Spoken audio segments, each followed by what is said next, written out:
war guri goglan baan hayaayo $600 ka war dad soo qaxay in maaragtay laga shaqaysto dee sax ma reer garow sad arkayseen bawaayahan dadkii ka guuray Laascaanood ee u guuray ama u qaxay Garowe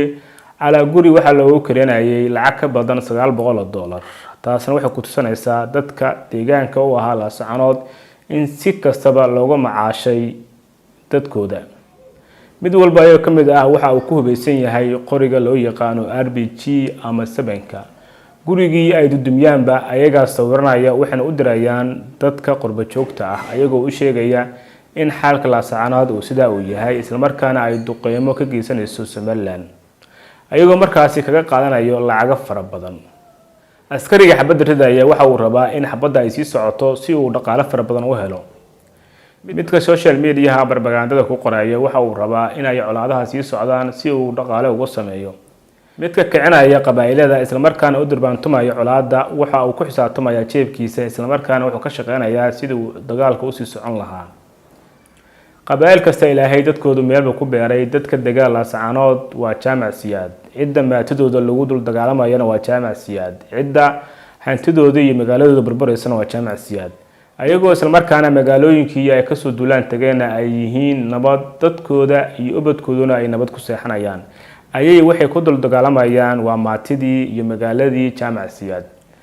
saaxiibayaal soo dhawaada muuqaalkana sheergareeya si uu meel fog u gaaro horta waxa la yaabanahay kooxda ka dagaalamaysa Laascaanood cidda ay maalin kasta la dagaalamaan ma jimbe la dagaalaan horta maalin kasta way xiiqsan yihiin waxayna ku jiraan dagaal waxayna sheegaan in ciidamada Somaliland ay ka saareen Laascaanood iyo guud ahaanba Sool balse garaadada shalay hadlay waxa ay sheegeen in ciidamada Somaliland ay ku sugan yihiin Laascaanood isla markaana ay gudaha magaalada ku jiraan ciidankan magaaladan aad ku caburinaysaan ilaahay dukuri aad ku duqeynaysaan ilaahay dukuroon yahay aad ku dhibaataynaysaan dadka ku leeyaysaan ka fogeeyo mid kale waayahan waxa arkayseen suuro lagu baahinayo social media kuwaas oo laga soo xigtay dalalka Syria iyo Yemen ayagoo ka dhigaya in xaaladda Laascaanood ay sida ay tahay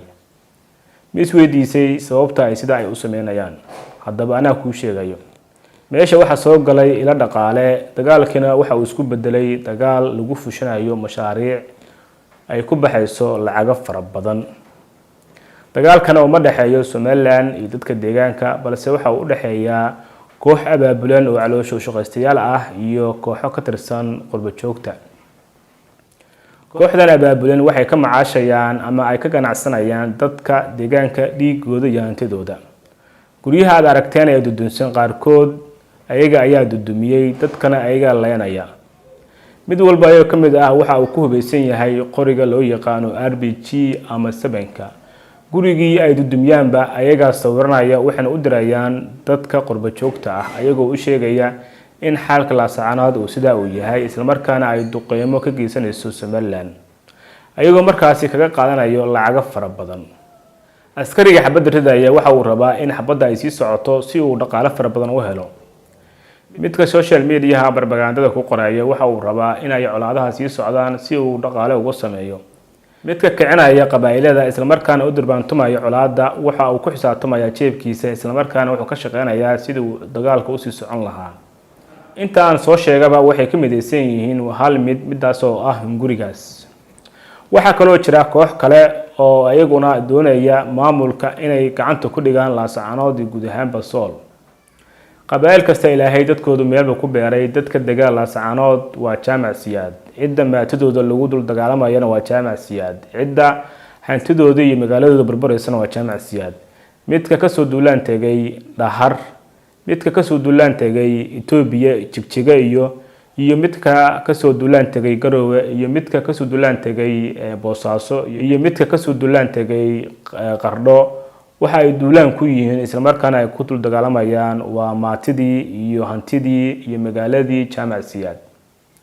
cidda ay saameeynaysan waxa weeye waa jaamac siyaad ayagoo isla markaana magaalooyinkii ay ka soo duulaan tageena ay yihiin nabad dadkooda iyo ubadkooduna ay nabad ku seexanayaan ayay waxay ku dul dagaalamayaan waa maatidii iyo magaaladii jaamac siyaad hadduu dagaalka sii socdana waxay dhibaatada ugu weyn soo gaaraysaa waa qabaa'ilka dega laascaanood maanta la joogo qabaa'ilka jamac siyaad waa barakac waana qaxooti waxayna qaxooti ku yihiin magaalooyinka ku dhow laascaanood saad arkayseen bawaayahan dadkii ka guuray laascaanood ee u guuray ama u qaxay Garowe ala guri waxa loogu keenayay lacag ka badan $900 taasna waxay ku tusinaysaa dadka deegaanka u ahaa laascaanood in si kastaba looga macaashay dadkooda haddii noqoto barakicin iyo haddii noqotaba ka ganacsiga dhiigooda war guri goglan baan hayaa oo $600 ka war war dad soo qaxay in maaragtay laga shaqaysto dee sax ma reer Garowe